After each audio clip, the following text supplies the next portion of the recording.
तू ही किनारा, तू ही सहारा, तू जग सारा, तू ही हमारा, सूरज तू ही तारा। तू निर्बल का बल, स्वामी रखवाला हम सबका, उसको क्या डर है जिस पे छाया तेरी। कण कण में है खुशहाली, झूमे है डाली डाली, हम प्यासे प्यासों पे जो रिमझिम बरसे है बादल से, तू ही वो अमृत की धारा। वही सहारा, वही आधार, वही सुरक्षा, उसी की छत्र छाया, और वही एकमात्र सुरक्षा कवच।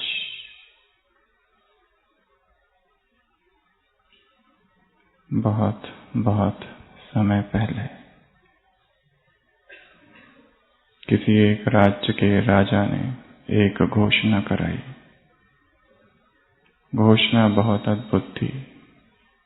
उसने कहा कि मेरी इकलौती जो बेटी है राजकुमारी, उसका विवाह उस युवक से होगा जो एक राज्य महल में दिव्य कवच है उसको धारण करेगा और 500 सीढ़ियां चढ़ेगा। एक पर्वत है और उस पर्वत के ऊपर एक किला है और किले तक पहुंचने के लिए 500 सीढ़ियां है, जो उस अद्भुत ऐतिहासिक दिव्य कवच को पहनकर ऊपर तक पहुंचेगा, उसको कवच सहित मेरी बेटी मिलेगी।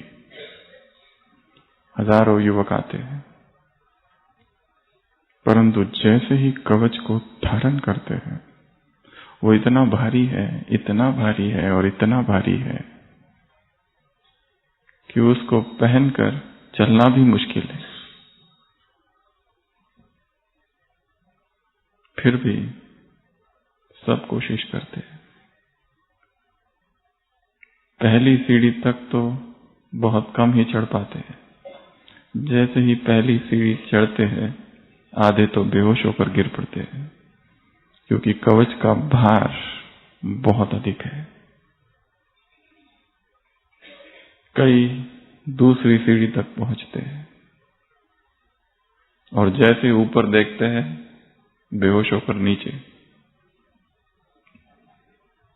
कई तीसरी सीढ़ी तक भी पहुंचते हैं, कई चौथी तक भी पहुंचते हैं, कई बहुत बहुत हिम्मत करके 5वीं तक पहुंचते हैं। पर जब जब जो जो ऊपर देखता है बाकी सीढ़ियों को, हिम्मत खो बैठता है। कोई 6वीं सीढ़ी तक पहुंचता है, कोई 7वीं, बस यहां तक पहुंच पाते हैं। और बहुत समय तक कोई भी नहीं आता, कोई हिम्मत नहीं करता उनकी हालत देखकर जो चढ़े थे। परंतु बहुत समय बाद एक युवक आता है। वो कहता है ये कार्य मैं कर दिखाऊंगा, और उसकी वाणी में एक अद्भुत ऊर्जा, इच्छा शक्ति, दृढ़ता, बल, साहस, शौर्य। और वो चढ़ता है पहली सीढ़ी और लंबी सांस लेता है, दूसरी सीढ़ी और लंबी सांस लेता है, तीसरी, चौथी, 5वीं, 6वीं, 7वीं, और जैसे ही 8वीं सीढ़ी पर पांव रखता है अचानक एक शक्ति उसे सीधा ऊपर तक पहुंचा देती है, किले तक। क्योंकि राजा ने एक 8वीं सीढ़ी के पास एक शक्तिशाली चुंबक रखा था, पर वहां तक कोई पहुंच नहीं पाया। ये एक ही था जो पहुंच गया, और जैसे ही 8वीं सीढ़ी इसने पार की, उस चुंबक ने उसे ऐसा खींच लिया कि सीधा ऊपर पहुंच गया, और वो विजयी हुआ और वो जीत गया, और उसे वो दिव्य कवच भी मिल गया और उसका विवाह भी हो गया। योग भी एक दिव्य कवच है, पर पहली सीढ़ियां थोड़ी कठिन है, परंतु यदि उनको पार कर लिया जाए तो एक अद्भुत चुंबकीय आकर्षण ऊपर से आएगा और आत्मा को और चेतना को सीधा ऊपर पहुंचा देगा। तो आज की इस क्लास में हम चर्चा करेंगे ऐसे ही एक दिव्य कवच की, जिसका नाम है योग का दिव्य कवच।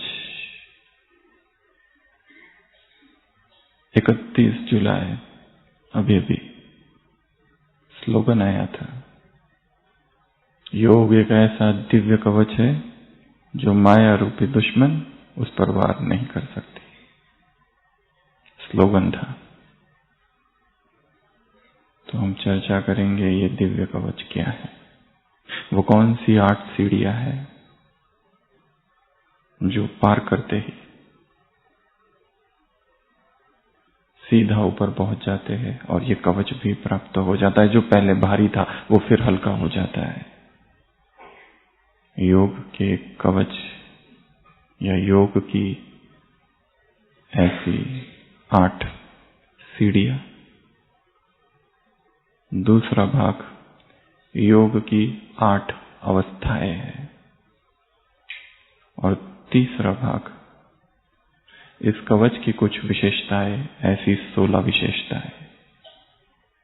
तो इस क्लास में हम ये 3 बातों की चर्चा करेंगे। सबसे पहले वो कौन सी 8 स्टेजेस है जो क्रॉस करो, या जिनकी बहुत आवश्यकता है, या जिनके बिना योग असंभव है, या जिनकी आवश्यकता के बिना योग लग ही नहीं सकता, और हर ब्राह्मण आत्मा में वो 8 चीजें होनी चाहिए। वो होगी तब योग सहज होगा।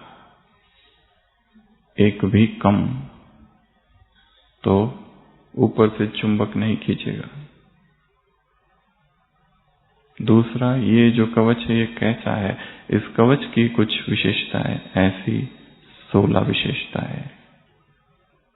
और तीसरा बताया योग की वो कौन सी अवस्थाएं हैं। उन 8 में से सारे दिन भर कोई ना कोई एक अवस्था रहे तो स्थिति ऊपर रहेगी, नहीं तो वियोग की अवस्था होगी, दुख की अवस्था होगी, पीड़ा की अवस्था होगी, पश्चाताप की अवस्था होगी। बाबा ने कहा है, यदि अब तुमने मेरी नहीं मानी तो धर्मराज के दंडे खाने पड़ेंगे। वो धर्मराज के दंडे क्या है, वो धर्मराज का दंड क्या है? स्थिति का गिर जाना ही धर्मराज का दंड है। कोई धर्मराज कहीं बैठा नहीं है। अमृत वेले का रस समाप्त हो जाना ही धर्मराज का दंड है। मुरली सुनते समय बुद्धि का भटकना ही धर्मराज का दंड है। सारे दिन भर सेवाओं में कोई उमंग उत्साह नहीं है, यही धर्मराज का दंड है। रात को सोते समय विकारी स्वप्नों का आना, व्यर्थ स्वप्नों का आना, या नींद ही ना आना, अनिद्रा धर्मराज का दंड है। योग के समय नींद आना धर्मराज का दंड है।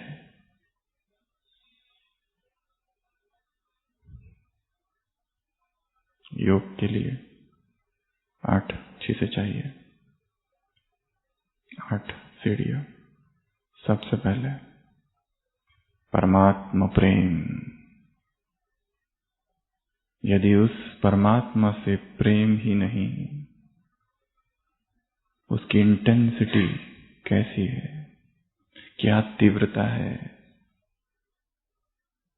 जब तक वो तीव्रता नहीं, जब तक प्रेम में वो जुनून नहीं, वो फितूर नहीं, वो दीवानगी नहीं, वो आशिकी नहीं, तब तक योग अपूर्ण है, योग अधूरा है, वो भटकता हुआ योग है, योग रादर है ही नहीं।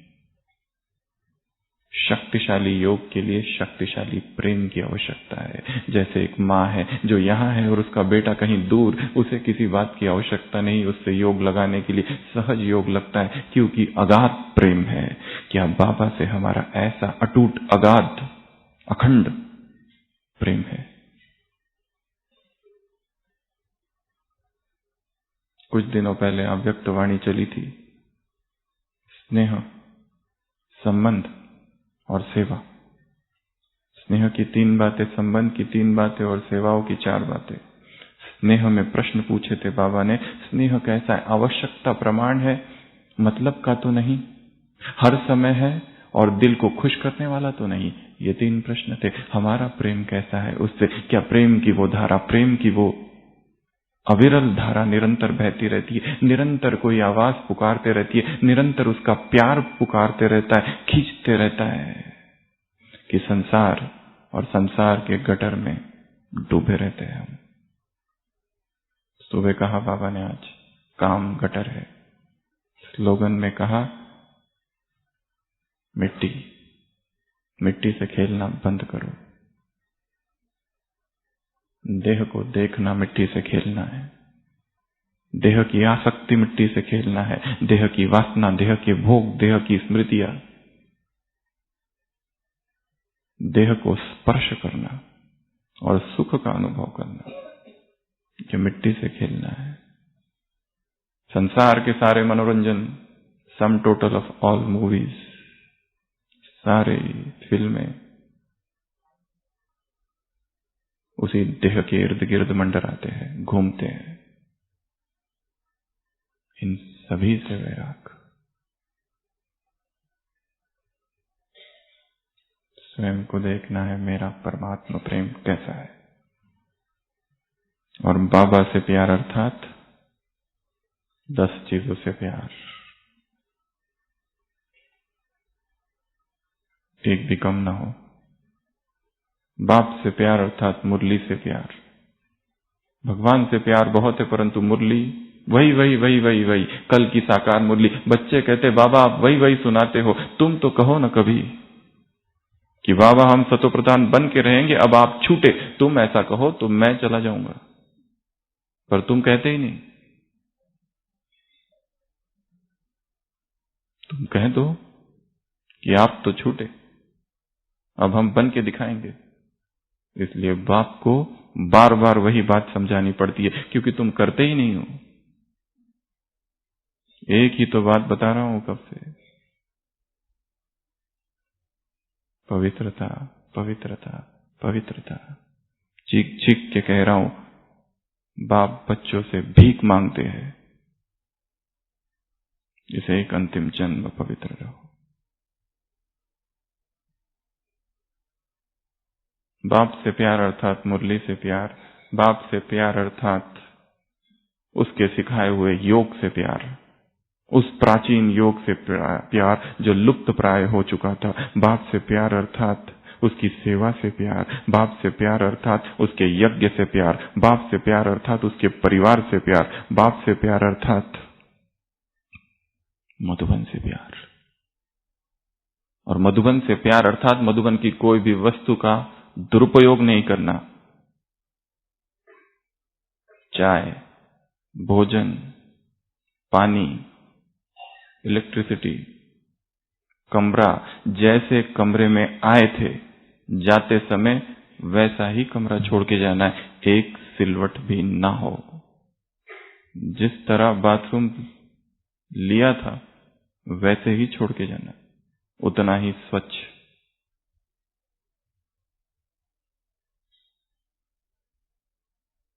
ब्रह्मा भोजन है, ढेर सारा ले लिया, आधा छोड़ दिया। यहां आए थे पुण्य कमाने, सर पर पाप की गठरी नई बांध कर ले नहीं जानी। भंडारा है, वहां जाकर देखना, बोर्ड लगा हुआ है, अव्यक्त वाणी 18 फरवरी 1988।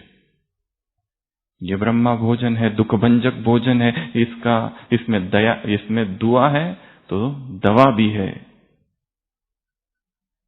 एक एक कणा मोहर के जैसा है। यदि हम यहां आके भोजन वेस्ट कर रहे, ये भोजन कहां से आ रहा है? कहीं दूर कोई माता बैठी है, एक रोज 1 रुपया डालती है भंडारी में। परमात्मा तालाब गरीबों की पाई पाई से भरेगा, साहूकारों के पैसों से नहीं।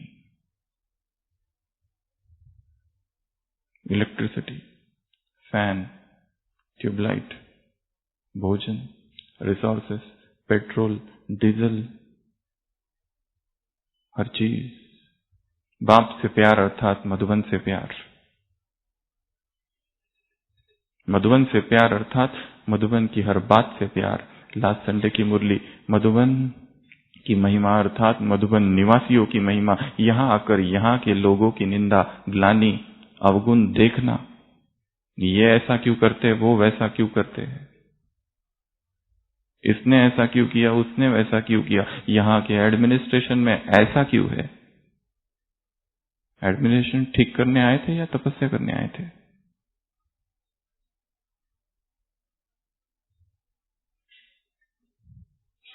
मधुबन निवासी अर्थात स्टेज पर लास्ट संडे की मुरली, मधुबन निवासी अर्थात जिनके बोल 5 चीजें, मोतियों की वर्षा, जिनके बोल प्रेरणादायी, हम भी ऐसा बोले, हम भी इनसे सीखे, रिकॉर्ड करने जैसे। मधुबन के निवासियों के बोल अर्थात जिसके प्रकंपन विश्व में फैले। और 5वां महान, अभी अभी मुरली चली थी लास्ट संडे, तो भगवान से प्यार अर्थात उसके मधुबन से प्यार। बाप से प्यार अर्थात पवित्रता से प्यार। बाप से प्यार अर्थात श्रीमत से प्यार। बाप से प्यार अर्थात सेवा केंद्र से प्यार। जितना प्यार मधुबन से उतना सेवा केंद्र से। और बाप से प्यार अर्थात जो सेंटर की निमित्त बहन है, भाई है, जो भी निमित्त आत्मा है, उससे भी प्यार। भगवान से प्यार है, यज्ञ से प्यार है, मुरली से प्यार है, पर उस आत्मा से प्यार नहीं है। क्या ये समझा कि उस आत्मा को किसने वहां बिठाया?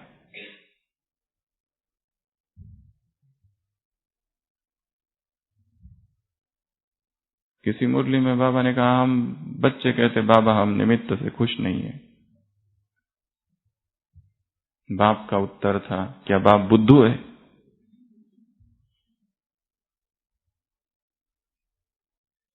जो उसको निमित्त बनाया। 10 बातों से प्यार। तो सबसे पहला योग का कवच का सबसे पहला आधार परमात्मा प्रेम।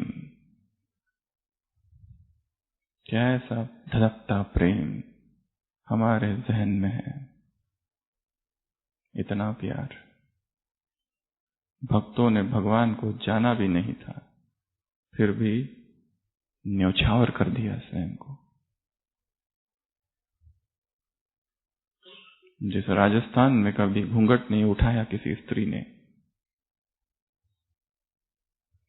रास्तों पर, गलियों में, सड़कों पर नाचते गाती फिरी मीरा। क्या हमारा प्रेम भी ऐसा है? या लोक लाज में बंद है? ये क्या कहेगा, वो क्या कहेगा, घर वाले क्या कहेंगे? भक्त पागल थे प्रभु प्रेम में, और वो कौन थे? हम ही थे। कैसा नशा और कैसा फितूर चढ़ा था उनको। क्या हमारा प्रेम भी वैसा है? यदि योग नहीं लगता तो प्रेम की कमी है। प्रेम को बढ़ाओ। जितना प्यार एक मां का एक बेटे से है, जितना प्यार एक लोभी व्यक्ति का धन से है, और जितना प्यार एक कामी पुरुष का स्त्री की देह से है, तीनों मिलकर वो प्रेम जब प्रभु की ओर बढ़ जाए तब वो प्रकट होगा। इंटेंसिटी क्या है, तीव्रता क्या है प्रेम की। योग लगता नहीं, योग में बुद्धि भटकती है। हजम करो, बाबा ने आज सुबह कहा था, बाप की ताकत को। रूहानी हाजमा कैसा है? हाजमा रूहानी। स्पिरिचुअल इंडाइजेशन, रूहानी अपच तो नहीं है। दूसरा आधार प्रभु प्रेम। योग का दूसरा आधार है संपूर्ण पवित्रता। सुबह की साकार मुरली सारा मदार है धारणा पर। सुबह की साकार मुरली देवताओं के सामने शुद्ध भोजन रखा जाता है। सुबह की साकार मुरली ग्रंथ के सामने कभी बीड़ी सिगरेट नहीं रखी जाती। सुबह की साकार मुरली प्राप्ति तुमको इतनी है, स्वर्ग की बादशाही मिलती है, एक जन्म भी पवित्र नहीं रह सकते। Cannot you sacrifice lust for one birth? क्या एक जन्म के लिए काम को नहीं छोड़ सकते? जो काम जीत है वही जगत जीत है।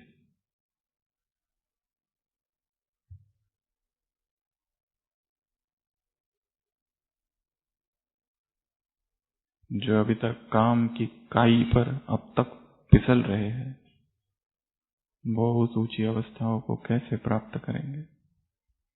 8 स्टेजेस क्रॉस करने, फिर खींचे जाएंगे ऊपर, तब तक नहीं। दूसरा संपूर्ण पवित्रता। मधुबन में आए हैं सभी, कुमार भी है, अधर कुमार है, माताएं है, कन्याएं है, सभी यहां से प्रतिज्ञा करके जानी है। अभी अभी मुरली चली थी लास्ट संडे, वो जहां त्रिवेणी मिलती है वो अलाहाबाद है। ये अल्लाह का आबाद किया हुआ स्थान है। मुरली चली ना संडे। मधुबन क्या है? अल्लाह का आबाद किया हुआ स्थान, अल्लाहाबाद।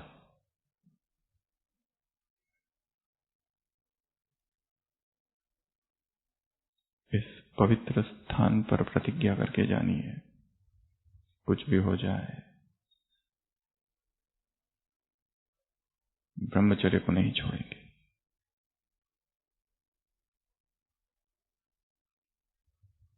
बच्चे बाप से पूछते, बाबा क्या करे? माँ बाप कहते हैं शादी करो। बाप कहते हैं क्या? साकार मुरली इन्वर्टेड कॉमा। बच्चे कहते हैं बाबा, माँ बाप कहते हैं जबरदस्ती कर रहे हैं शादी करो। बाप कहते हैं,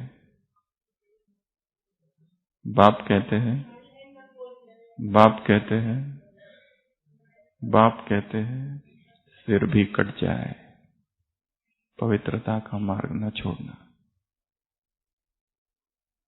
साकार महावाक्य है बाबा के।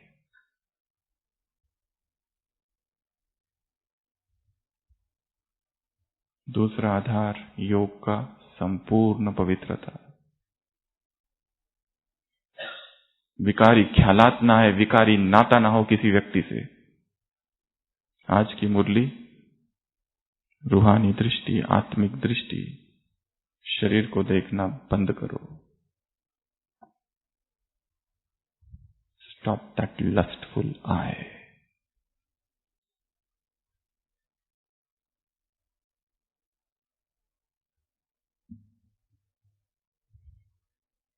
इस प्रतिज्ञा को धारण करना है और इसके लिए दृढ़ता चाहिए। और महान आत्माएं एक ही बार प्रतिज्ञा करती है। भीष्म ने कितनी बार प्रतिज्ञा की थी? 10 बार या एक बार? एक बार कर ली, वो कर ली बस। और एक बार प्रतिज्ञा करने के बाद फिर पीछे मुड़ के देखा नहीं। एक बार प्रतिज्ञा करने के बाद फिर दूसरा कोई मार्ग ही नहीं था। एक ही मार्ग है, जो होगा अब इसी मार्ग पर होगा, दूसरी तरफ देखना ही नहीं है। जगदीश भाई जी उदाहरण देते थे, वो लंबा झाड़ू होता है ना, और वो झाड़ू लगाती है, इधर देखते ही नहीं, बस एक ही तरफ देखते रहो, इधर देखना ही नहीं है। इधर क्या हो रहा है? उधर नरक है। आज सुबह की साकार मुरली विषय वैतरणी नरक में गोते खाते हैं, यही किया। विशेष दुनिया है, तमो प्रधान दुनिया है, वेश्यालय बन। 2 शब्दों को याद रखो तो सदर्शन चक्रधारी बन जाएंगे। किसने निकाले आज साकार की मुरली, साकार मुरली का होमवर्क? एक बहन ने हमको लिस्ट भेजी है 1334 2 शब्दों की। कितना मंथन किया होगा दिन भर। होमवर्क दिया है बाबा ने। कुछ दिन पहले होमवर्क आया था 101 दुखों की लिस्ट निकालो, निकाली। रोज का होमवर्क करना है, मुरलियों में आता है।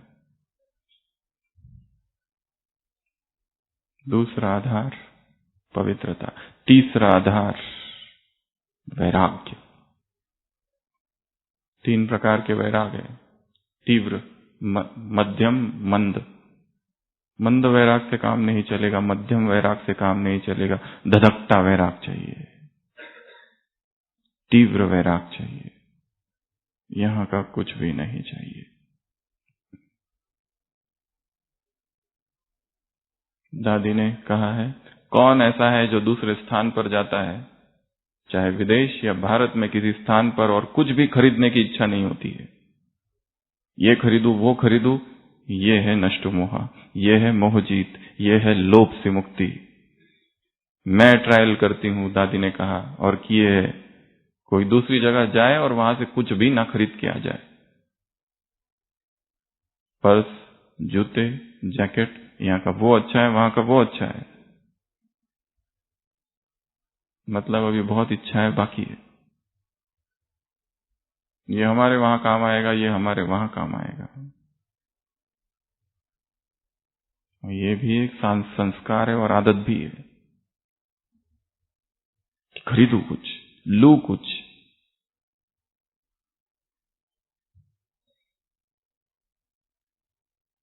वैराग, मधुबन निवासी अर्थात मधु और वन, बेहद के वैरागी। चौथा एकाग्रता। बिना एकाग्रता के योग संभव नहीं है। इसके लिए एकाग्रता को साधना है। एकाग्रता अपने आप में एक साधना है। यहां क्लास में बैठे कितना बुद्धि मन एकाग्र है। जो शब्द कानों पर पड़ रहे हैं, केवल कानों तक पड़ रहे हैं या दिल का पता ढूंढ रहे हैं? केवल सुनना नहीं है, सुनते सुनते अपनी चेकिंग करनी है।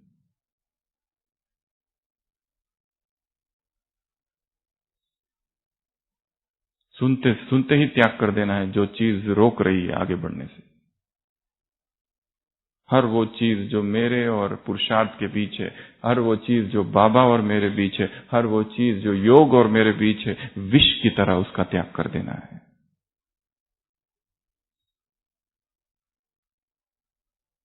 Like a poison. मन को बहुत सौम्य रूप से समझा लिया, कभी कभी विकराल रूप धारण करके चीजों को छोड़ना होता है संकल्प से। आज सुन लिया, कल से देखता हूं, कल से नहीं अभी।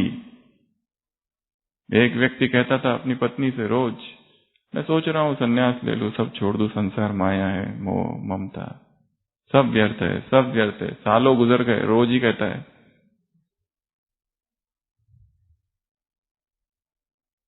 उसकी पत्नी का भाई था, उसने कहा वैराग ऐसा थोड़ी लिया जाता है। तो बोलते तुम बताओ कैसे लिया जाता है? और वो पत्नी का भाई कहता है ऐसे, और छोड़ के चला जाता है, फिर कभी वापस नहीं आता है। किसी से पूछा थोड़ी जाता है, किसी से राय मशवरा थोड़ी किया जाता है। सुरक्षा तो है ना इस समर्पण के जीवन में। पूछा जाता है क्या? पूछना अर्थात असुरक्षा का भाव, पूछना अर्थात निश्चय की कमी।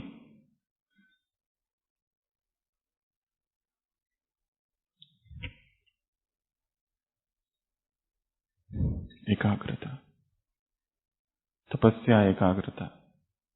अभ्यास करना है, एक जगह बैठ के मुरली में क्या क्या था सारी पॉइंट्स याद करने की कोशिश करो, मन एकाग्र होगा।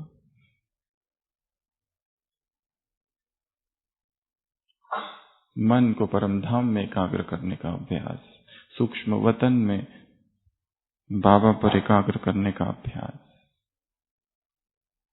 जो सेवा मिली है उस पर एकाग्रता का अभ्यास, हर चीज में एकाग्रता का अभ्यास। सारी हर तरफ एकाग्रता होगी तब योग में भी एकाग्रता होगी।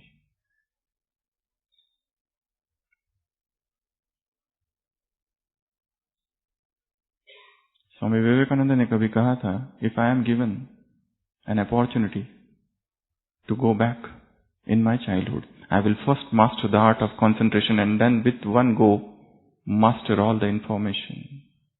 यदि मुझे फिर से अवसर दिया जाए तो मैं पहले बचपन में चला जाऊं तो सबसे पहले एकाग्रता को साधूंगा और उसके बाद ये सारा ज्ञान और सूचनाएं धक से हप कर लूंगा,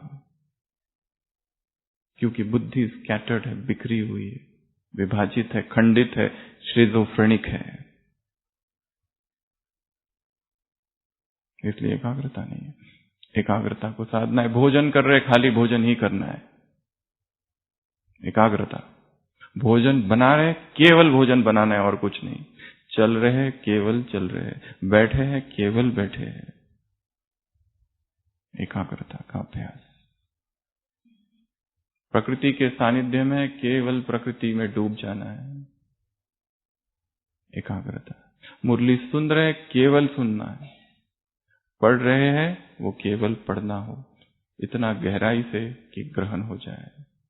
शब्द शब्द ना रहे, नाचते हुए संगीत के स्वर हो, अमृत की धारा हो, गिरती हुई बारिश हो।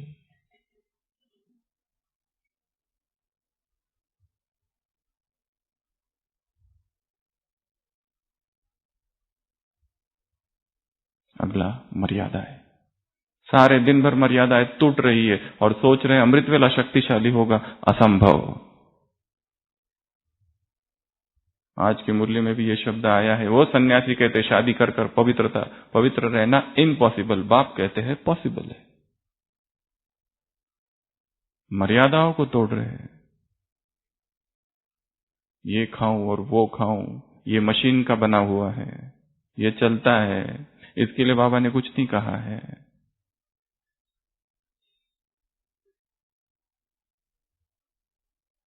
नया बीके परिवार ज्ञान में आया, शादी में गया, समोसा परोसा गया,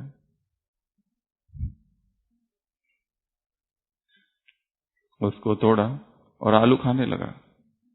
ऐसा क्यों? हम बाहर का नहीं खाते, हम अंदर का खाते हैं।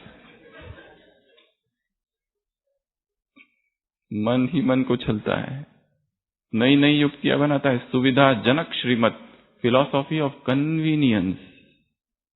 ठीक, ये ठीक नहीं लग रहा है श्रीमत, इसको जरा ठोक फिट, इसको जरा सा ठीक करता हूं। हाँ अब ठीक है, मेरे टाइप का।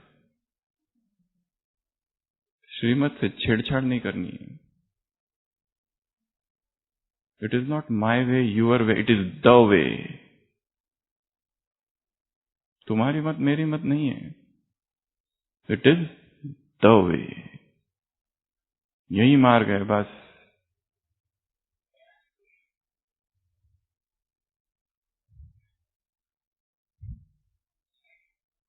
मर्यादा है, मर्यादाओं को रिवाइज करना है। ब्राह्मण जीवन की क्या क्या पहले मन में मन रिवाइज करना, एकांत के किसी स्थान में जाकर, मधुबन में ही बैठकर रिवाइज करना, मुझे कितनी मर्यादाएं पता है टोटल और कितनी मैं फॉलो कर रहा हूं। और फिर कहीं पढ़ना, मर्यादाओं की एक लिस्ट है, वो मिल जाएगी आपको कहीं पर भी। उसके बाद है प्रैक्टिस। योग की अगली सीढ़ी है प्रैक्टिस, सतत अभ्यास, निरंतर अभ्यास। एक बार लगा नहीं हुआ, छोड़ नहीं देना है। लंबी यात्रा है योग की। आज का है माया दुस्तर है, योग में ही विघ्न डालती है। एकदम ज्ञान को उड़ा देती है। कैसे शब्द आए मुरली में? Practice practice practice. रसरियावत जाते है सिल पर पड़त निशान। सिल पर ऐसे ही निशान नहीं पड़ेंगे। सतत अभ्यास, निरंतर अभ्यास, कंटिन्यूअस प्रैक्टिस। आज नहीं हुआ, अब तक नहीं हुआ, अब करेंगे, फिर से करो, फिर से कोशिश करो, करते ही जाना है। क्योंकि भगवान कह रहा है होगा, वो आशावादी है। संपूर्णता धोखा नहीं है।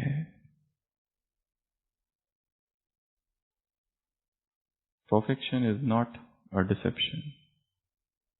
जरूर कोई तो बना था, हम भी बनेंगे।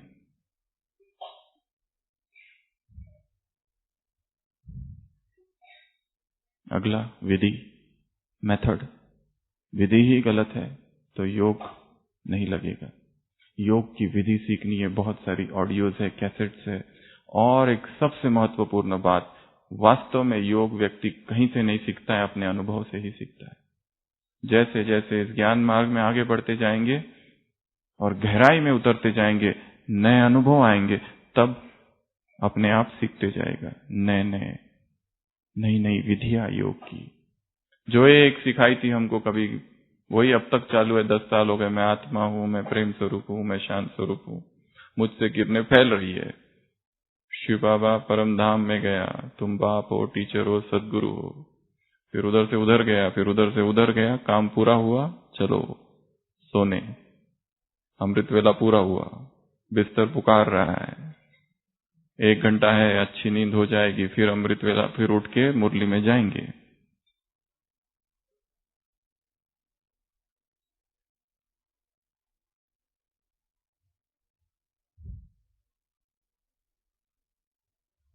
लास्ट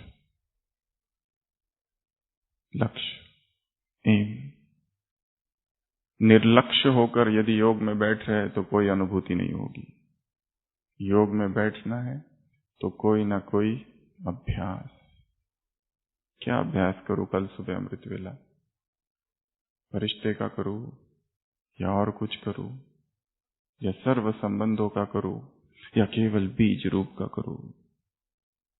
8, ये हो गई 8 सीढ़ियां। अब है 8 योग की अवस्थाएं।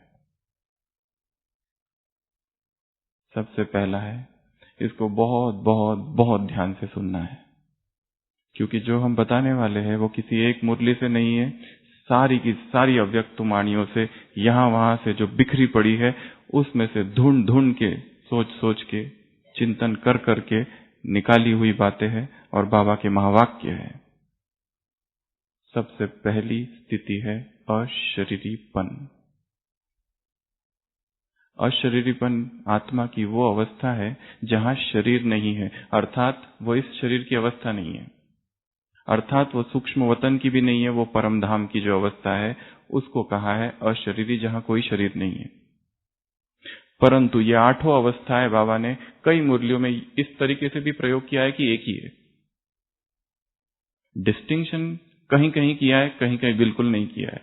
कहीं कहीं ये अवस्था और वो अवस्था और वो अवस्था एक ही है। पर किन किन मुरलियों में 70s की जो विशेष विशेष उस टॉपिक पर चली है, उसमें ऐसी कुछ बातें कही है। परम धाम की जो अवस्था है वो अशरीरी अवस्था है, फर्स्ट।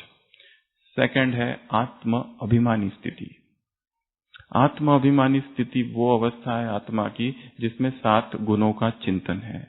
मैं प्रेम स्वरूप आत्मा हूं, मैं आनंद स्वरूप आत्मा हूं, मैं शक्ति स्वरूप आत्मा हूं, ज्ञान स्वरूप हूं, सुख शांत स्वरूप हूं, प्रेम स्वरूप हूं।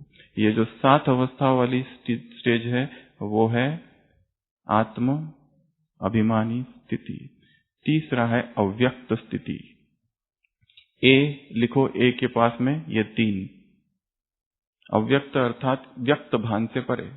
अव्यक्त अर्थात व्यक्त आवाज से, व्यक्त दुनिया से, व्यक्त बातचीत से, व्यक्त बोलचाल से, व्यक्त कर्मों से, अर्थात एक साइलेंस की अवस्था है व्यक्त, अव्यक्त। तो ए से 3 बातें हैं, अशरीरी, आत्माभिमानी और अव्यक्त। A for 3 stages. बी अर्थात बीज रूप स्थिति। यह स्थिति केवल और केवल परमधाम की है, जिसको बाबा ने ज्वालामुखी योग कहा है। मैं आत्मा बीज हूं। सीधा इस अवस्था तक नहीं पहुंचा जाएगा, बहुत सारी चीजें नीचे करनी पड़ेगी। संसार से बुद्धि हटे, देह से बुद्धि हटे, सूक्ष्म वतन में गए, बाबा से रूह रिहान किया, सूक्ष्म वतन शरीर वहां छोड़ा और फिर परमधाम में गए, और वहां जो निर्संकल्प अवस्था है वो है बीज अवस्था। इस अवस्था में विकर्म विनाश होंगे, बाकी अवस्थाओं में नहीं। चौथी है बीज, बी फॉर बीज, सी अर्थात कंबाइंड स्टेज। मैं और शिव बाबा कंबाइंड, यह अवस्था परमधाम की भी है और साकार वतन की भी है। परमधाम की ऐसे कि मैं बीज और वो बीज, मैं ज्योति और वो ज्योति, हम दोनों मिल गए, हम दोनों अब एक है। My father and I R one. दूसरा कंबाइंड स्थिति इस साकार वतन की, तुम तो यहीं कहीं बाबा मेरे आसपास हो, मैं और वो कंबाइंड हूं, हम अकेला, मैं अकेला नहीं हूं, अकेले जा रहे हैं कहीं से, कोई नहीं दिखाई दे रहा है, बहुत बड़ी बिल्डिंग, सन्नाटा है, मैं अकेला नहीं हूं, बाबा मेरे साथ है। कठिन परिस्थिति आ गई है जीवन में, मैं अकेला नहीं हूं, मैं कंबाइंड हूं। तो कंबाइंड स्थिति वो जो बीज वाली अवस्था है वो भी है और इस साकार वतन की भी है। तो सी फॉर कंबाइंड। उसके बाद में डी, देही अभिमानी स्थिति। इसके पहले हो गया था अशरीरी अर्थात परमधाम, बाद में हुआ था अव्यक्त अर्थात व्यक्त भान से परे, उसके बाद हुआ था देह आत्म अभिमानी 5 स्वरूपों वाली, 7 स्वरूपों वाली। अब है देही अभिमानी स्थिति। इसका वर्णन 70s की मुरलियों में आया है। देही अभिमानी स्थिति अर्थात मैं आत्मा मालिक हूं सभी कर्मेंद्रियों की, मैं आत्मा मालिक हूं सभी कर्मेंद्रियों की, यह है देही अभिमानी। उसके बाद में ई का डायरेक्ट नहीं है पर हम इसको लेंगे विदेही, विदेही, ई अर्थात विदेही। विदेही स्थिति क्या है? अब कंफ्यूजन चालू हो रहा है जैसे जैसे आगे बढ़ रहे हैं।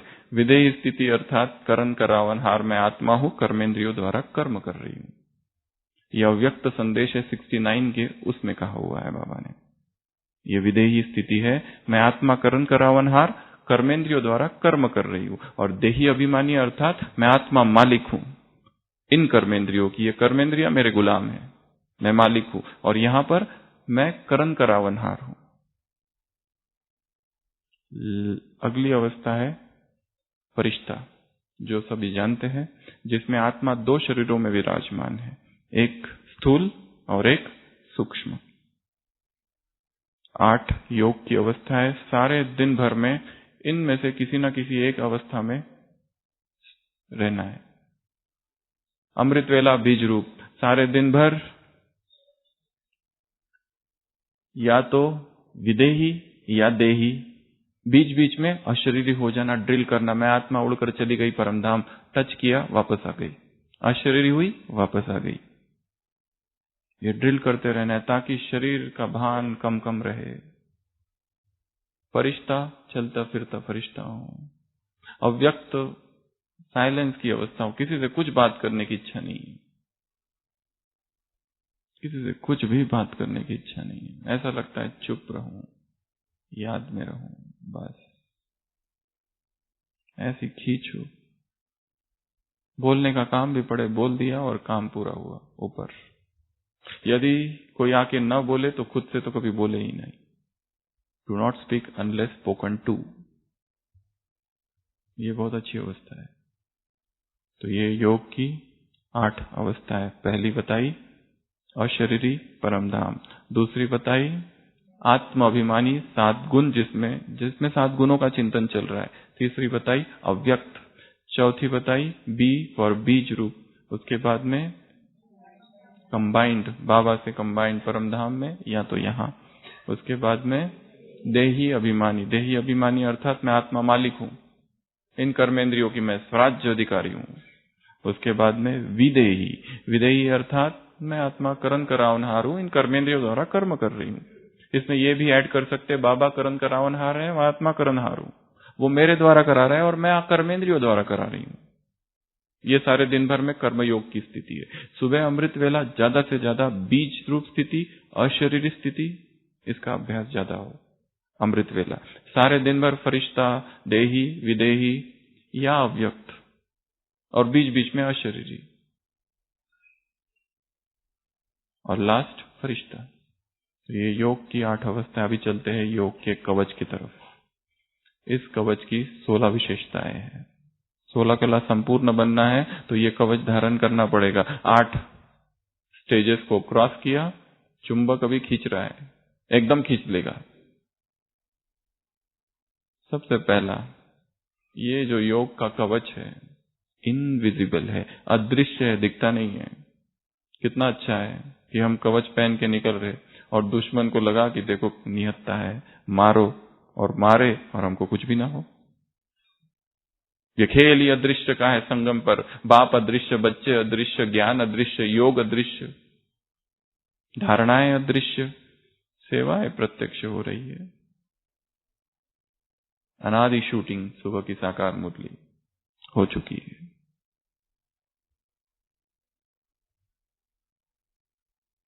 पहला अदृश्य है, इनविजिबल। दूसरा, ये कवच अजेय है, इनविंसिबल। ये कवच कैसा है? ये कवच पहन के निकलो, कोई हरा नहीं सकता, हार हो ही नहीं सकती, ऐसा कवच है ये। क्योंकि कवच में वो 8 चीजें भरी है, ठूस ठूस कर। पवित्रता भरी है, वैराग्य भरा है, प्रभु प्रेम भरा है, मर्यादाएं भरी है, विधि है, प्रैक्टिस है, लक्ष्य है, एकाग्रता है। 8 चीजें भरी है ठूस ठूस के। तो जो ऐसा कवच पहनेगा उसकी हार होगी क्या कभी? कभी नहीं। तीसरा, इनसेपरेबल है ये वैसा कवच नहीं आज पहनो फिर निकालो, फिर पहनो फिर निकालो। ये कर्ण का कवच है, लगा हुआ है पूरा, शक्तिशाली है बहुत, इनसेपरेबल है। तीसरा, उसके बाद में अविनाशी है, इम्पेरिशेबल, बड़ा टिकाऊ है, अनब्रेकेबल है, गिरने से टूटता नहीं है। कभी कभी दुकान वाले कुछ दिखाते उसके ऊपर खड़े हो जाते दिखाने के लिए कि देखो ये बिल्कुल मजबूत है। तो ये कवच तो ऐसा है कि कोई इसे तोड़ नहीं सकता, टूटता नहीं है कभी ये, और अविनाशी है। अगला, इम्पेनेट्रेबल, अभेद है, वाटर प्रूफ, फायर प्रूफ, माया प्रूफ है। सारे दिन भर कैसे भी एरिया में चले जाओ, जहां पर विकार ही विकार है, वहां पर भी व्यक्ति सुरक्षित रहेगा। क्योंकि संसार में काम की आंधी है, हवाओं में काम है। आज बाबा ने वेश्यालय कहा है इस संसार को, बाजार लगा पड़ा है यहाँ, फ्लैश ट्रेड। परंतु जो योग का कवच पहन के निकलते हैं उन्हें कुछ नहीं होगा। जीसस क्राइस्ट अपने शिष्यों से कहता है, जाओ मेरा संदेश सबको सुनाओ। वो कहते हैं, हम कैसे जाएं? लोग पहले ही तुमसे नफरत करते हैं, लोग पहले ही तुम्हारे विरोध में हैं, हमको वो लोग मारेंगे। वो कहता है, go, your very hair is numbered. तुम्हारे सिर पे जो बाल है ना, मैंने गिन के रखे, कुछ नहीं होगा, एक बाल भी कम नहीं होगा। Your very hair is numbered. क्योंकि संदेश किसका देने जा रहे हो? मेरा। ये 5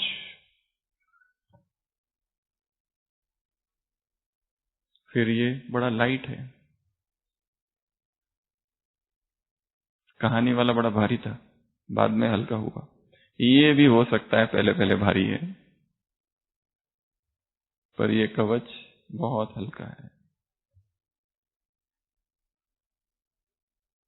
7th, वेरी पावरफुल, बहुत शक्तिशाली कवच है ये। ऐसा कवच आज तक किसी भी योद्धा को, किसी भी राजा को नहीं प्राप्त हुआ जो हमें प्राप्त हुआ है। तो कितनी मेहनत करनी पड़ेगी। वो 8 चीजें जो बताई, कितना काम करना पड़ेगा उनके ऊपर, उन सीढ़ियों पर जी जान लगा देना पड़ेगा, तो ये कवच मिलेगा, नहीं तो नहीं।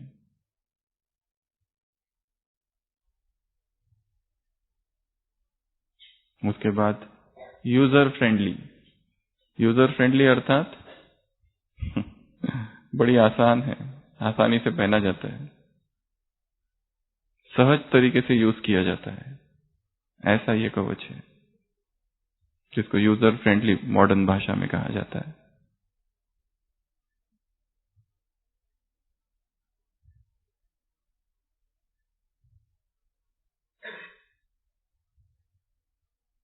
उसके बाद में ये कवच, वो जो कवच है केवल इतना हिस्सा कवर करता है, ये संपूर्ण आत्मा को और संपूर्ण शरीर को कवर कर लेता है।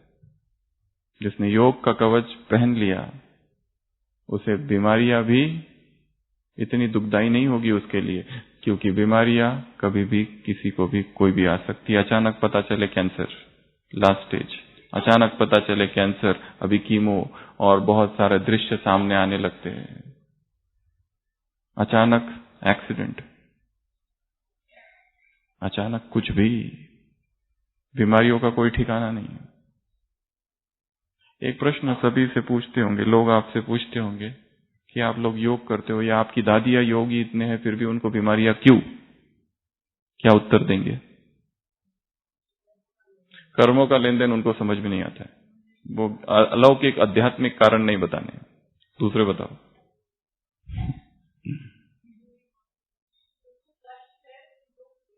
नहीं नहीं, वो वाला प्रश्न नहीं है। बीमारियां ही क्यों है? आप कहते हो राजयोग से आयु बढ़ती है, राजयोग से बीमारियां नहीं होती है, हेल्दी होते हैं, तो बीमारी क्यों है? वो सब कारण नहीं बताना, कर्मों का हिसाब किताब और वो सब चीजें। उसके भी कुछ कारण जो उनको बताए जा सकते, ये थोड़ा सा एक्स्ट्रा पॉइंट है।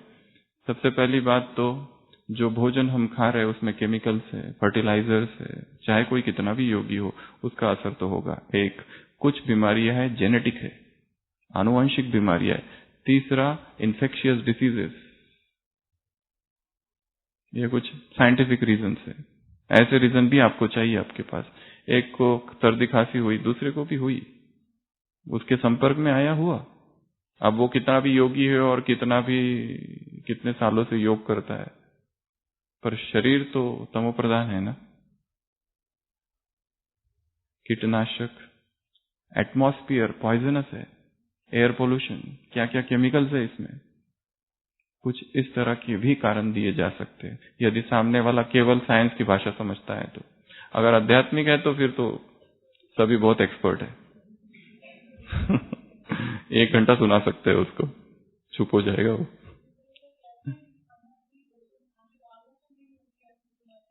जेनेटिक, एक व्यक्ति 20 साल, 25 साल, 50 साल तक सिगरेट पीता है, उसको कुछ नहीं होता है। दूसरा व्यक्ति 10 साल पिया, अभी कैंसर और अभी बहुत सारे कॉम्प्लिकेशंस। कोई बहुत परहेज रखता है, ऐसा पतला दुबला, शुगर नहीं खाता, पहली बार पता चलता है शुगर 500। रोज हम देखते हैं ओपीडी में, रोज की बातें है ये, रोज की। इसमें बहुत सारे फैक्टर्स है, केवल भोजन या लाइफस्टाइल से परे भी और कोई बहुत सारी चीजें हैं। एक माता थी जिसकी इच्छा थी कि मैं अपने बहू की अब मेरा जो पोता है उसकी जब तक शादी नहीं देखती मरूंगी नहीं। वेंटिलेटर पे थी, इतनी सीरियस थी, बस अब जाने वाली थी। पर उसने जो पहले कहा था ना कि मैं जब तक देखूंगी नहीं, मरने वाली नहीं, हमने देखा इतना पूरा नीचे कार्डियक अरेस्ट हो गया, सब हो गया, सबसे बाहर निकल के आई, वार्ड में शिफ्ट हुई, डिस्चार्ज हुई, शादी हुई और उधर फिर डेथ हो गई।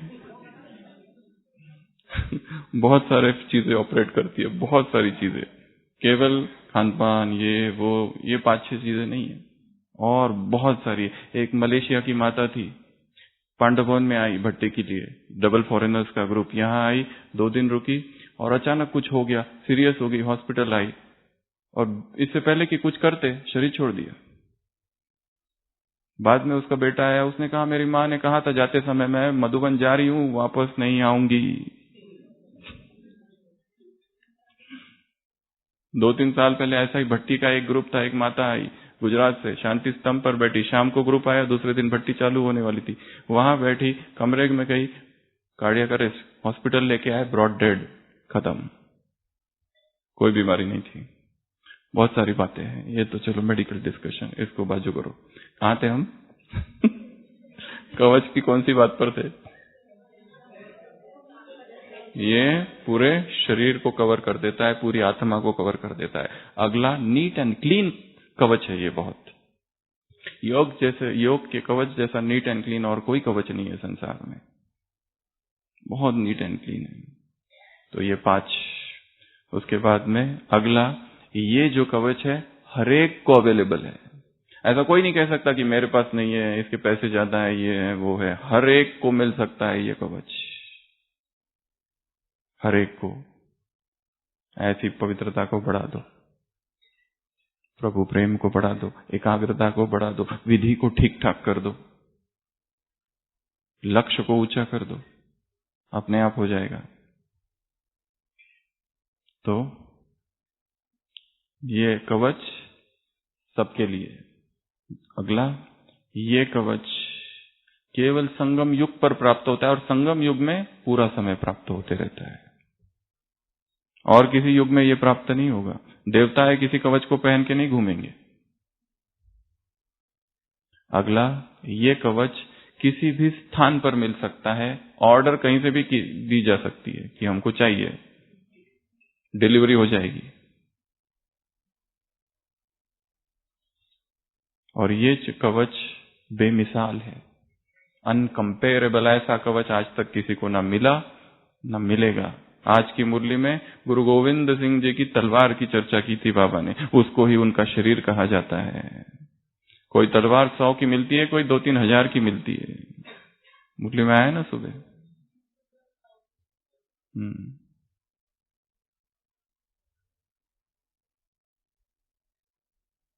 उनकी भी 2 तलवारें थी, अभी दोनों विदेश में है, लाने का प्रयत्न चालू है। उनकी बहुत लंबी कहानी है एक।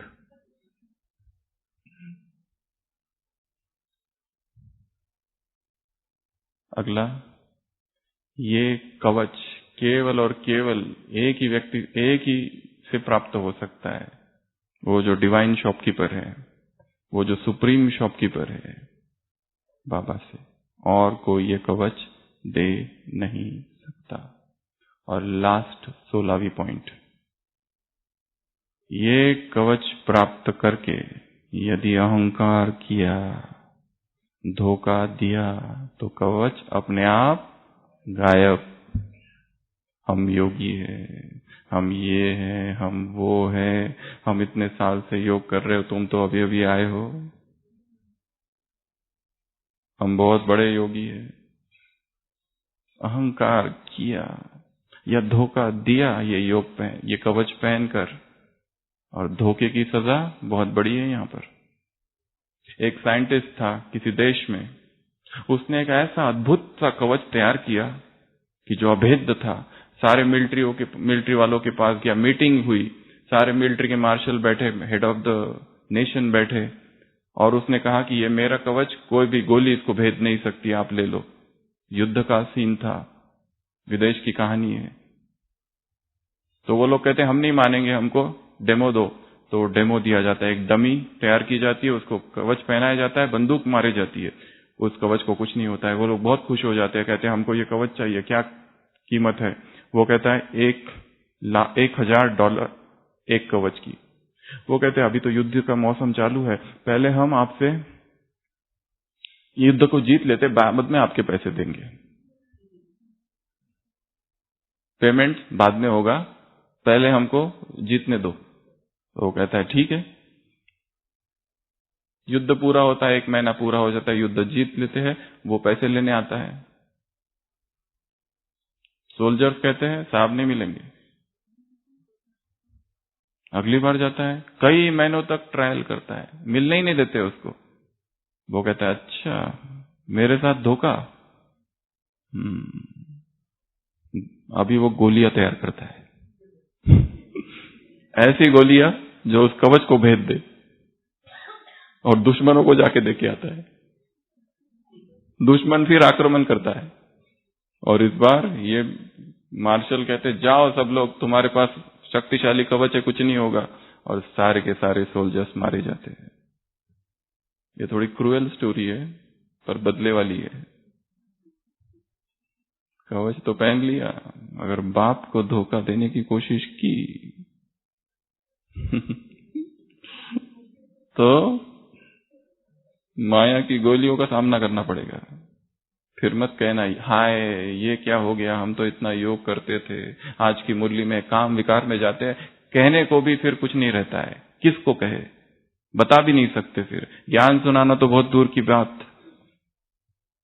ये ज्ञान कोई ऐसा आसान नहीं है कि बैठो और सुना दो। सुनाने वाले में क्या चाहिए, सबका अनुभव है, धारणाएं। जिस दिन सारे दिन भर धारणा कम है, शाम को कोर्स कराओ, कैसा होता है, स्थिति ठीक नहीं है। हॉस्पिटल में एक मैडम आए थे, हिंदी लिटरेचर के प्रोफेसर थे, इतना अनुभव था, अभी अभी ज्ञान में आए 15-20 दिन। एक बार उनको कहा गया था आप मुरली सुनाओ, वो तो एकदम मास्टर है हिंदी के। उसने कहा मैं हिंदी तो जानती हूं, पर वहां जहां ब्रह्मा कुमारियां बैठती है और मुरलियां सुनाती है, वहां बैठने की मेरी हिम्मत नहीं है, मैं नहीं सुना सकता। वहां बैठने के लिए क्या चाहिए, बाल ब्रह्मचर्य। कोई भी किसी का भी काम नहीं है, केवल बोलना आ गया अर्थात सुना दिया, ऐसा नहीं है।